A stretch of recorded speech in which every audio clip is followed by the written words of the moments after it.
우울증 벗어나기, 자기 자신과 사랑하는 사람이 우울증에 걸렸을 때 어떻게 할 것인가 하는 이야기를 나누고 있고요.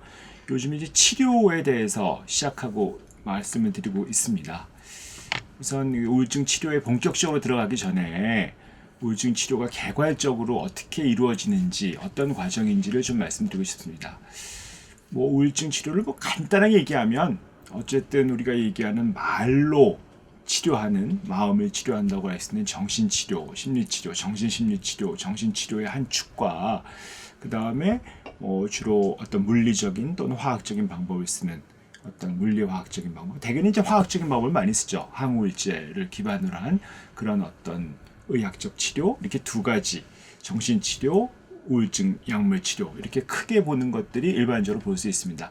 근데 이게 두 가지가 인위적으로 무엇인가 나를 바꾸거나 그렇게 생각하시면 안 되고요. 굉장히 자연스러운 현상으로 우리의 뇌와 내 마음을 좀 다독거리고 회복시키는 그런 치료 방법이라고 할 수 있습니다. 정신치료라고 하면 무슨 이렇게 세뇌시키는 거 아니냐, 어떤 나의 많은 것들을 또 꿰뚫어보고 깊은 데를 보고 이렇게 생각하시는 게 있지만 그렇지는 않고요. 아주 자연스럽게 내가 불편한 것들을 이야기하는 과정 속에서 어려움을 찾아내고 그것을 어떻게 함께 해결할 수 있을 것인가, 그런 얘기를 나누는 것이기 때문에 그냥 이야기한다고 생각하면 되십니다. 외국에서는 그냥 영어로 토크 테라피, 말하는 치료 이렇게 얘기하고 있고요. 항우울제는 무슨 마약 같은 걸 넣어서 기분을 좋게 만들거나 그런 건 전혀 아닙니다. 항우울제는 원래 이 뇌 안에 뇌를 그 정보를 전달하는 게 신경 전달 물질이라고 있잖아요. 그 물질들이 자연적으로 생성되고 그런 것들이 뇌에서 연결되면서 뇌 안에 어떤 정보를 화학적으로 변화시켜서 그 정보가 세포와 세포 사이에 연결돼 가지고 그런 어떤 전기적 흐름이 들을 수 있도록 만들어주는 것인데, 그 신경 전달 물질이 우울증이 심해지면 균형이 안 맞거든요. 그렇게 자연적으로 생성된 물질의 균형이 깨진 거를 자연적으로 회복시켜주는 것들이라고 할 수 있습니다. 어떤 무슨 물질을 넣어서 그 물질로 그게 바로 마약이죠. 마약 같은 거는 정말 그 센 신경전달 물질을 외부에서 넣어서 하는 건데, 항우울제는 전혀 그런 게 아니고요. 그 우리가 생성되는 자연적인 신경전달 물질의 작동을 좀 균형을 맞추는 치료다, 이렇게 볼 수 있을 것 같습니다. 원래 항우울제가 사실 옛날에 개발된 1950년대 이후에 개발된 약들이 몇 가지 있었는데 많이 썼었죠. 옛날에는 제가 전공할 때도 그 약을 좀 많이 썼었는데 여러 가지 부작용들이 있어서 1980년대 개발된 소위 그 SSRI, 세로토닌 관련된 약들은 그런 부작용들을 많이 해결됐어요. 그래서 이 세로토닌이 작동을 잘 못하는 것들을 좀 잘 균형을 맞출 수 있도록 얘기하는 선택적 세로토닌 재흡수 억제제라고 하는 SSRI, 그 세로토닌과 관련된 약들이 굉장히 항우울제의 주류라고 할 수 있습니다. 이게 이제 세로토닌을 자연 수준으로 회복되게 만드는 거고요. 80년대에 나온 약들 이외에도 90년대, 2000년대, 2010년대에 걸쳐서 80년대, 90년대에 너무 많은 약들이 쏟아졌고, 그때만큼은 아니지만 그래도 좀 좋은 약들이 여러 가지로 계속 나오고 있습니다. 세로토닌과 관련된 약들에서 단순히 세로토닌만 하는 것보다 노르에피네프린이라고 하는 어떤 신경전달 물질을 같이 연결하는 게 좋겠다고 해서 이 두 가지 SNRI, 세로토닌과 노르에피네프린의 재흡수를 차단하는 그런 약물도 나왔고요. 그래서 이런 약들이 쭉 발달이 되면서 상당히 또 기존에 나왔던 약들의 부작용을 줄이는 약들도 이렇게 더 나오기 시작하면서 상당히 많은 약들이, 항우울제가 한 적어도 우리나라에서 쓸 수 있는 것만 해도 20여 가지 이상 많이 나와 있습니다. 그 중에 이제 선택해서 나한테 가장 잘 맞는 약을 이제 항우울제로 선택하는 거라고 볼 수 있습니다. 절대로 항우울제는 술이라든지 또 많이 드시는 진정제 이런 거하고는 다릅니다. 술 마시면 우울증이 좀 좋아질 것인가? 그렇진 않죠. 술질이라는 거는 본질적으로 억제제거든요.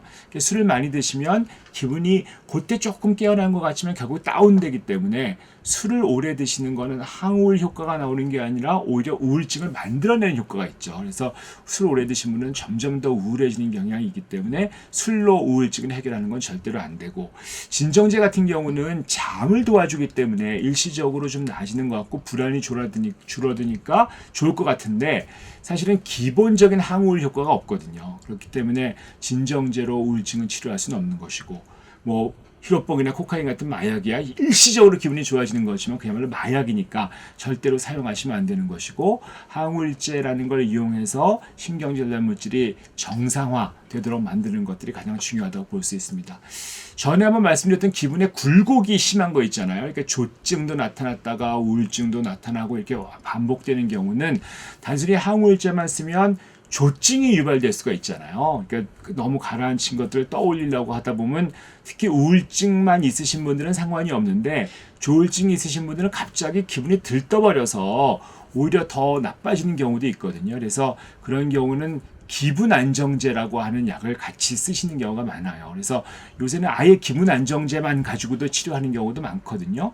뭐 대표적인 약이 뭐 리튬이라든지 그런 약도 있는데 그거 말고도 사실 여러 가지 기분 안정제라는 것들이 많이 있습니다.